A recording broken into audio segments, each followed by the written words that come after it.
यहाँ पे है और दबा ले रहा है और ये बारिश का तो थम ही नहीं रहा है।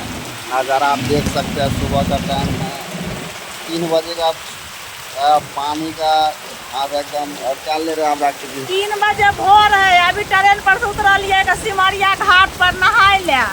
देखो बोतल ले के जल भरे ले, तो तत्ते पानी पड़े कोना नहाय ले दिए।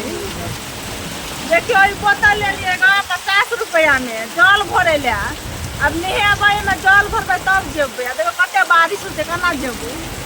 वो तो देख सकते हैं बारिश का बूंद आपको नीचे दिखा रहे कितना पानी चमक रहा है। और यहाँ पे 3-4 दिन से लगातार पानी हो रहा है सिमरिया में, और मधुबनी जिला में तो सूख ही रहा है, कोई नजराना नहीं है, क्योंकि इधर पानी दे देगा उधर कम पड़ जाएगा, इसलिए भगवान का तो हम लोग यहाँ से कहते हैं कि चलिए गंगा माँ हम लोग के भी तरफ बारिश करवाइए, इसीलिए आए हैं।